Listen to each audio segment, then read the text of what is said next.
In today's video, we are going to reveal one of the worst things that you can possibly eat if you have high blood sugar, because it will literally skyrocket your blood sugar levels, and that is white bread. The reason why white bread is so bad for your blood sugar is because of how it is made. In order to make this white bread, they take the wheat berry, which has all these nutrients in it, and they process it, and they remove the fiber and the vitamins and the minerals, and they refine it, and they make it into this fine powder. So when you consume this product, you're not getting any of the fiber. You're not getting the protein. You're not getting the vitamins and minerals. All you're getting is refined carbohydrates that turn into sugar. And then also you're getting something called glycemic activity, which is very high, meaning that it's going to spike your blood sugar much higher than other types of food. So the first thing that you should never eat if you have high blood sugar is white bread. Now, let's talk about what foods spike sugar. Okay? No, one is white bread, like I just mentioned, okay? Potatoes, especially if you get the white potatoes. Sweet potatoes are better. White rice, brown rice is better. Pasta, again, white pasta. If you get whole wheat pasta, that's better. Bread, if you get whole grain bread, that's better. Cornmeal, corn chips, tortillas, pancakes, muffins, sodas, juice, honey, and table sugar. Okay, those are the things that will spike your blood sugar. Now, what should you do to counter that? How do you balance sugar naturally? Well, you want to eat things that are high in chromium. Chromium will help balance your blood sugar. Things high in chromium: green beans, broccoli, turkey, lettuce, tomatoes, nutritional yeast, eggs, seafood, and cheese. Another mineral that's very important is magnesium. Magnesium helps regulate insulin. So anything that's high in magnesium, like spinach, almonds, avocado, pumpkin seeds, chia seeds, black beans, and cashews. There's many more foods that are high in magnesium. Also, leafy greens are very high in magnesium. Okay, but those are the ones that I recommend. Also, meats and fish and seafood are rich in zinc. Zinc helps lower inflammation in the pancreas, so it helps the cells in the pancreas work better and secrete insulin properly. Also, sunflower seeds are high in zinc, pumpkin seeds are high in zinc, sesame seeds are high in zinc, cashews are high in zinc, and so are oysters. Oysters are really high in zinc. And then lastly, if you want to regulate your blood sugar, avoid white bread. I can't emphasize that enough. The next thing I want to tell you is a list of foods that have super high blood sugar. Raisins, okay, and I'm talking about the golden raisins. That's the worst one. Then dates, candy, cookies, crackers, sodas, fruit juice, white bread, white rice, watermelon, toast, maple syrup, milk, and yogurt. Now, out of all those, I would say the worst one is raisins, especially the golden raisins, okay? Raisins are off the charts. They're like way up there.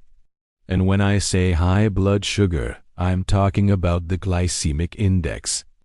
It's called the glycemic activity. You don't want to eat high glycemic foods because it's going to cause your blood sugar to go way up. Next point, energy crash after eating. Why does that happen? Because when you eat the wrong foods, especially the refined carbohydrates, the simple sugars, the processed foods, you get this massive spike in blood sugar because they digest very quickly. You might feel good for about 30 minutes to an hour, and then your blood sugar comes crashing down and you get hungry again and you start craving more sugar. And then you feel tired and you lethargic and you fatigued and you wonder why you don't have any energy. And sometimes you might even get kind of a little depressed feeling and irritable. So that's the reason why you need to avoid the refined carbohydrates. Another point I want to bring up is healthy lifestyle aging.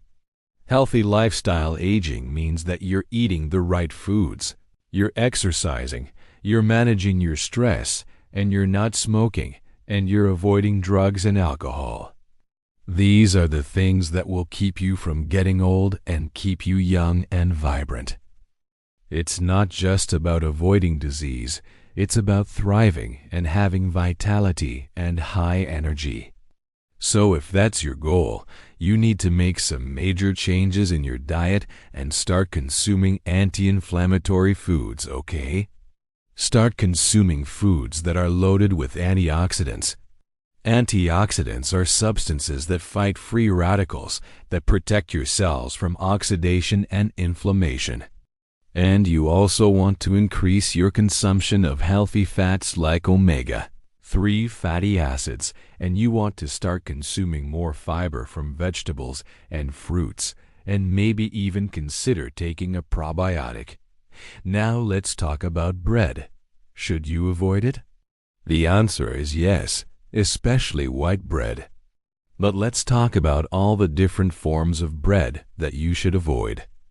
Cakes, cookies, biscuits, waffles, pancakes, bagels, muffins, sodas, pasta, pizza, crackers, croissants, donuts, sodas, juice, French fries, chips, pretzels, cereal, beer, wine, and spirits.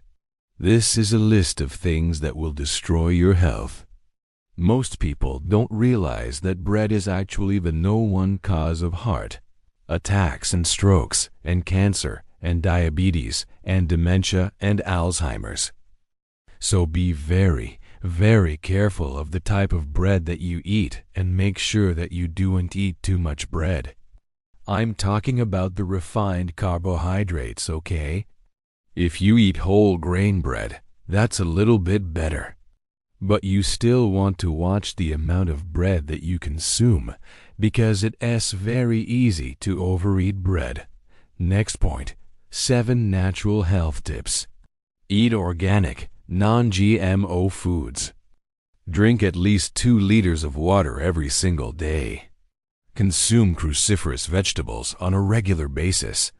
Exercise at least 30 minutes most days of the week. Get at least 8 hours of sleep. Take a daily probiotic, okay? There's many different types of probiotics. Consider taking one of those. Next point, I want to give you some daily nutrition advice. For breakfast, I suggest you do eggs. 2 eggs, 2 strips of bacon, a bowl of berries. For lunch, I would have 6 slices of turkey breast, 1 large carrot, 1 apple, 1 small piece of pumpkin pie.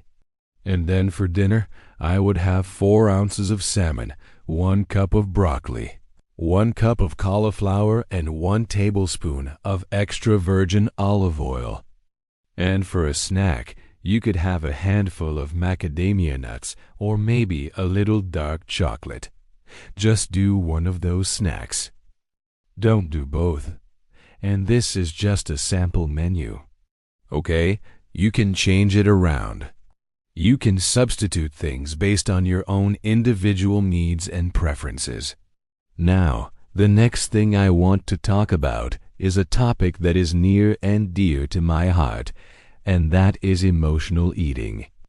Emotional eating happens when you re-stressed out, or you re-bored, or you re-sad, or you re-lonely, or you re-going through some type of problem, and you start eating to make yourself feel better. The problem is that usually the food that you choose is not very healthy. It's usually very high in carbohydrates. It's usually very high in fat, and it's usually very high in sugar. And you end up consuming way too many calories. And guess what happens? Your body stores that excess energy as fat. And pretty soon you regaining weight and you re-becoming obese, and you have all these health problems associated with that. Not only that, but emotional eating leads to chronic inflammation. And if you have chronic inflammation, you're going to age faster. You're going to have more wrinkles. You're going to have more diseases. You're going to have a weaker immune system. So please understand that when you're eating, you want to eat when you're hungry, and you want to stop when you're full. Don't eat because you're emotional. Now, since we're on the topic of food, if you haven't seen my video on the healthiest food on the planet, I put that video up right here. Check it out.